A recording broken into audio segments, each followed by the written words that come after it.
Hi viewers, welcome to our channel. ఈ వీడియోలో మనం జీవశాస్త్రం 9వ తరగతి పాఠ్యపుస్తకంలోని జీవులలో వైవిధ్యం వర్గీకరణ పాఠంలో మరికొన్ని ముఖ్యమైన అంశాలను పరిశీలిద్దాం. సకశేరుకాలు. సకశేరుకారి వర్గజీవులకు నిజమైన శరీర కుహరం ఉంటుంది. సకశేరుకాలు వెన్నెముక, అంతర అస్థిపంజరం కలిగి ఉంటాయి. సకశేరుకారి వర్గజీవుల ఎముకలకు కండరాలు ప్రత్యేకంగా అమరి శరీర కదలికలకు తోడ్పడతాయి. సకశేరుకాలు ద్విపార్శ్వ సౌష్ఠవం, నిజ శరీర కుహరం కలిగిన త్రిస్తరిత జీవులు.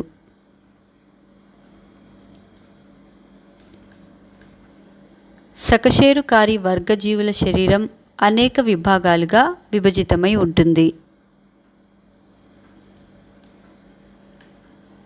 కణాలు సంక్లిష్టమైన విభేదనం చెంది కణజాలాలు, అవయవాలు, అవయవ వ్యవస్థలుగా మార్పు చెంది ఉంటాయి.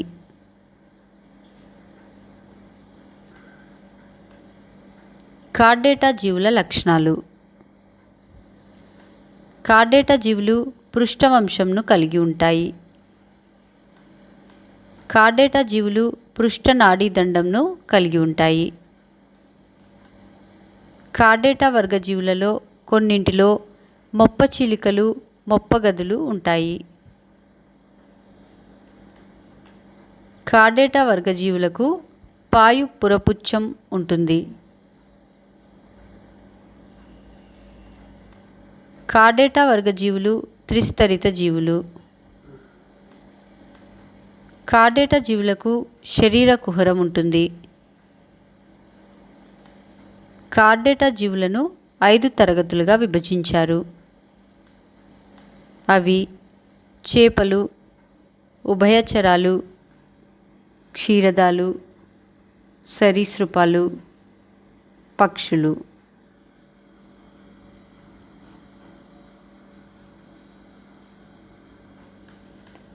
చేపలు. చేపలు శీతల రక్త జంతువులు. చేపల శరీర ఉష్ణోగ్రత పరిసరాలకు అనుగుణంగా మారుతుంది. చాలా చేపలు గుడ్లు పెడతాయి, కానీ షార్క్ల వంటి కొన్ని చేపలు పిల్లల్ని కంటాయి. ఇటువంటి జీవులను జలచర క్షీరదాలు అంటాము.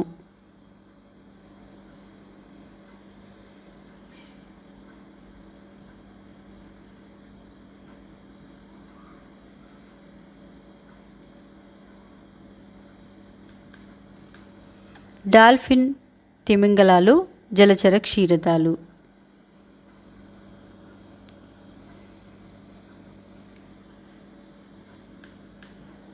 వెన్నెముక కలిగి ఉన్న జీవులను సకశేరుకాలు అని అంటారు. పృష్ఠవంశం కలిగిన జీవులు ఉన్నత జీవులలో పృష్ఠవంశం వెన్నెముకగా మార్పు చెంది ఉంటుంది.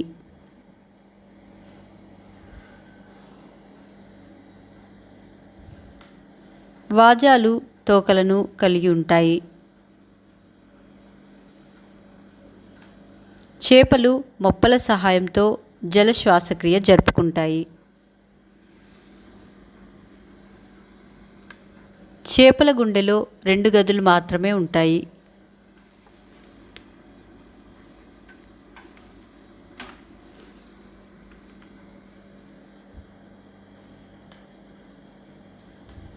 ఉభయచరాలు.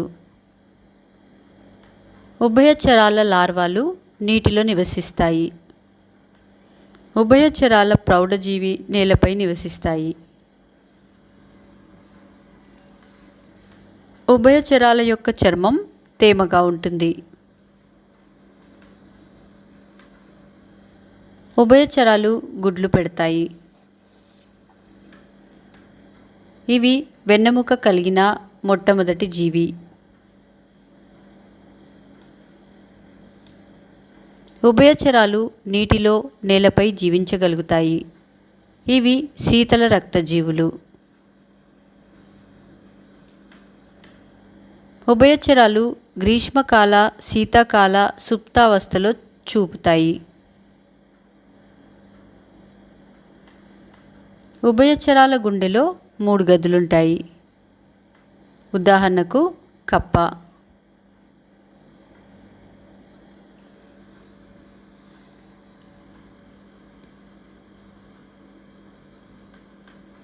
సరీసృపాలు. సరీసృపాల చర్మం పొడిగా ఉంటుంది మరియు పొలుసులతో నిండి ఉంటుంది. సరీసృపాలు గుడ్లు పెడతాయి. ఇవి శీతల రక్తజీవులు. సరీసృపాల గుండెలో 3 గదులు ఉంటాయి, కానీ ముసళ్ళలో మాత్రం 4 గదులుంటాయి. ఉదాహరణకు పాము.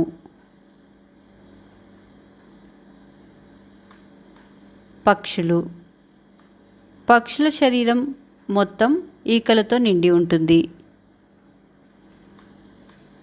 పక్షుల కాళ్ళకి గోళ్ళుంటాయి, రెక్కలుంటాయి.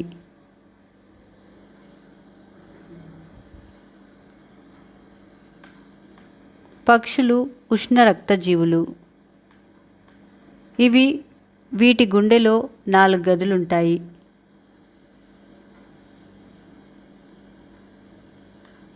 ఉదాహరణకి పక్షి.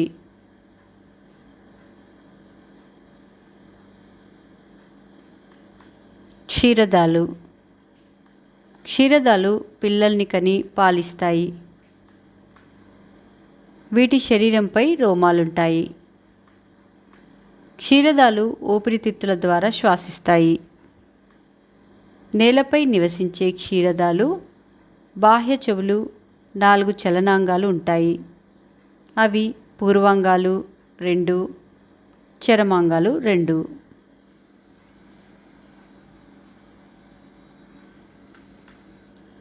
మార్సుపియస్. పిల్లలను సంరక్షించడానికి ఒక సంచి లాంటి నిర్మాణం ఉదర భాగంలో ఉంటుంది.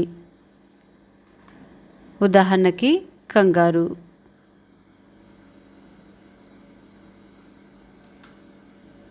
ప్రైమేట్స్. అభివృద్ధి చెందిన చర్మాంగాలను కలిగి ఉంటాయి. వేళ్లకు గోళ్ళు ఉంటాయి. ఇవి తెలివైన జీవులు మరియు సంఘజీవులు. కుటుంబం, స్నేహితులతో బంధం ఏర్పరచుకుంటాయి. ఉదాహరణకు కోతి, మానవుడు.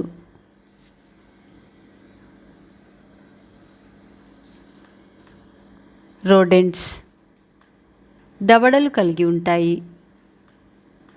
ఆహారం తీసుకునేటప్పుడు కుంతకాలను ఉలిగా ఉపయోగించుకుంటాయి.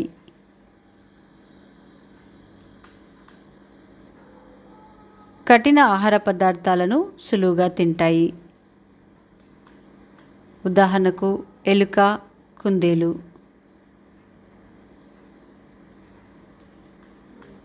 సముద్రపు క్షీరదాలు. ఇవి సముద్రపు నీటిలో పెరుగుతాయి మరియు సముద్రపు నీటిలోనే పిల్లల్ని కంటాయి. కొన్నింట్లో మాత్రమే రోమాలుంటాయి.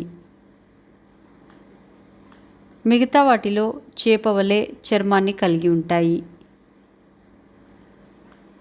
ఉదాహరణకు తిమింగలం.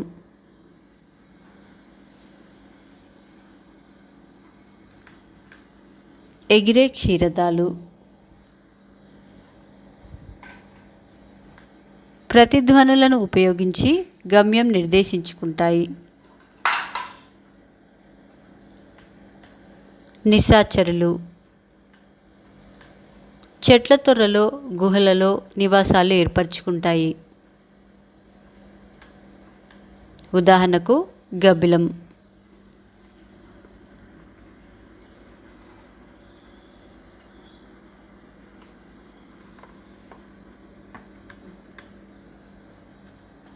హైడ్రా శరీరంలో ఉండే ఖాళీ ప్రదేశాన్ని శరీర కుహరం అంటారు. బద్దెపురుగు జీవి శరీరం చదునుగా ఉండి రిబ్బన్ వలె ఉంటుంది కనుక వాటిని ప్లాటిహెల్మింథిస్ లేదా బల్లపరుపు పురుగు అని అంటారు.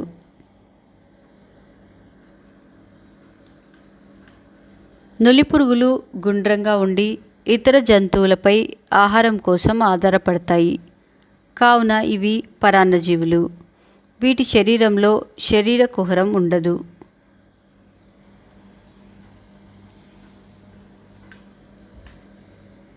ప్లాటీ నిమాటీ జీవులను హెల్మింథిస్లు అంటారు.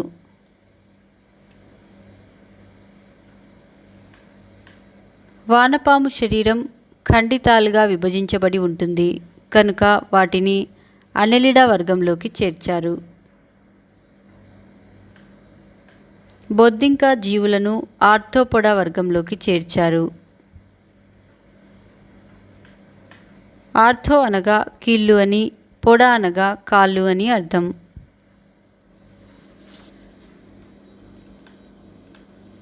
ఆర్థ్రోపోడా వర్గంలో ఉన్న జీవులలో ఎక్కువ శాతం కీటకాలే. ఆర్థ్రోపోడా వర్గం జీవులలో శరీరం 3 భాగాలుగా విభజించబడి ఉంటుంది. అవి తల, ఉరహ భాగం, ఉదర భాగం. మొలస్కస్ వర్గ జీవుల శరీరం మెత్తగా ఉండి గట్టి కర్పరంతో ఉంటుంది.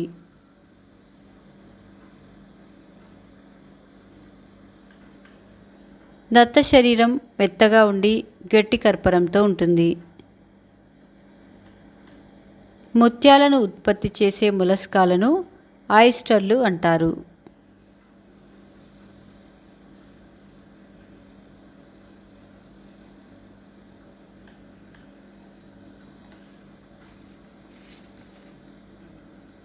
ఇఖైనస్ డెర్మేటా జీవులు సముద్ర జీవులు మరియు ముళ్ళ వంటి చర్మం కలిగినవి. ఇవి సముద్ర అడుగు భాగంలో నివసించే బెంథిక్ జీవులు. ఇవి చాలా వరకు పంచభుజ జీవులు. చేపలు వెన్నెముక కలిగిన మొట్టమొదటి జీవులు. వీటి శరీరం పొలుసులతో కప్పబడి ఉంటుంది. వీటి గుండెలో 2 గదులుంటాయి. ఇవి నీటిలో మాత్రమే నివసించగలుగుతాయి, భూమిపై ఉండలేవు. వీటిలో శ్వాసక్రియ కొరకు మొప్పలుంటాయి. కొన్ని చేపలు గూళ్ళు కూడా కట్టుకుంటాయి.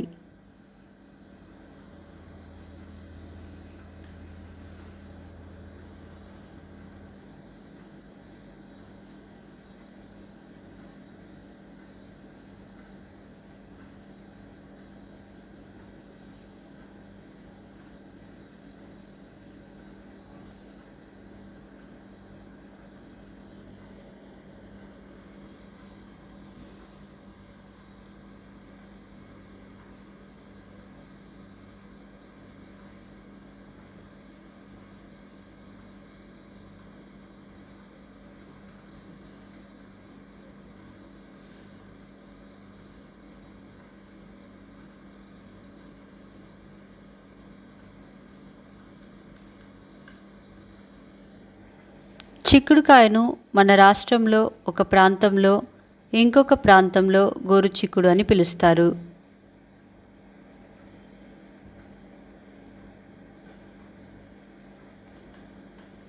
బంగాళదుంపను హిందీలో ఆలు అని, తమిళంలో ఉరులక్కిజ్ హంగు అని, మరాఠీలో బటాటా అని, ఒడియాలో బిలాటి ఆలు అని పిలుస్తారు. గోకరకాయ అని పిలిస్తే మరొక ప్రాంతంలో మొటిక్కాయ అని పిలుస్తారు.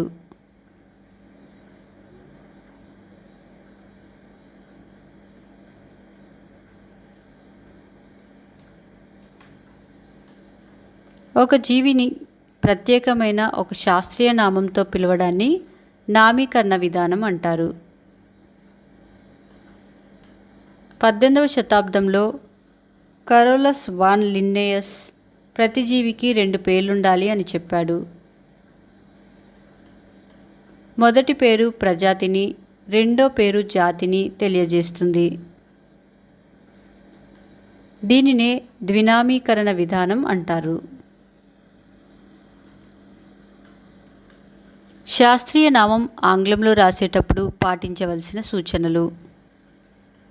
ప్రజాతి పేరు పెద్ద అక్షరంతో మొదలుపెట్టాలి. జాతి పేరు చిన్న అక్షరంతో మొదలుపెట్టాలి.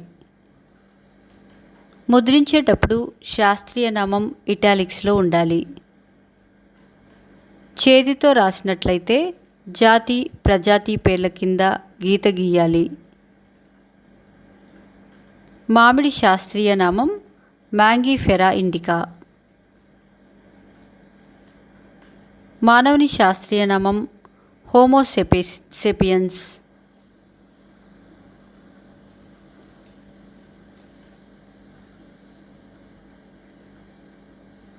వివిధ రకాల మొక్కలు వాటి యొక్క సాధారణ నామం మరియు శాస్త్రీయ నామం.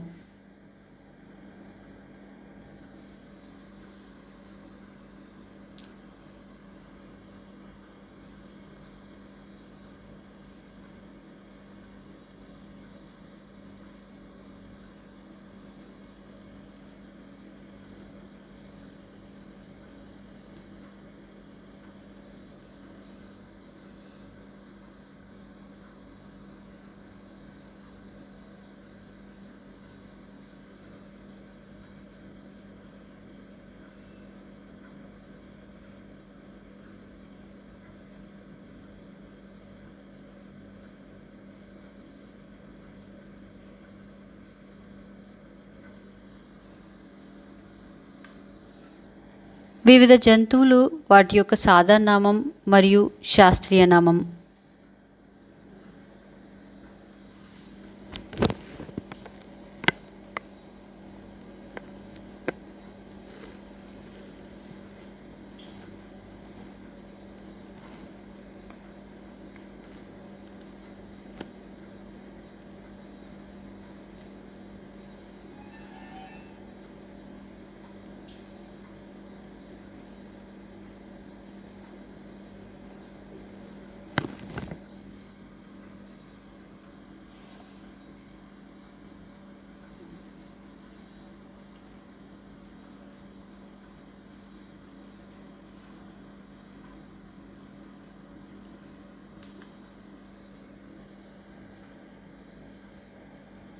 సకశేరుకాలు.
జంతువుల వర్గీకరణ యొక్క ఫ్లోచార్ట్ను పరిశీలించండి.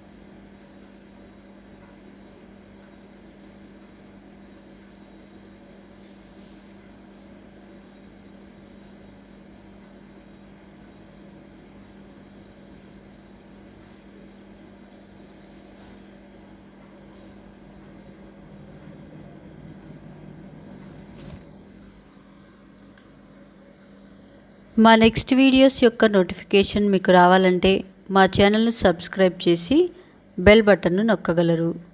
అలాగే మా వీడియోస్ను లైక్ చేసి షేర్ చేయగలరు.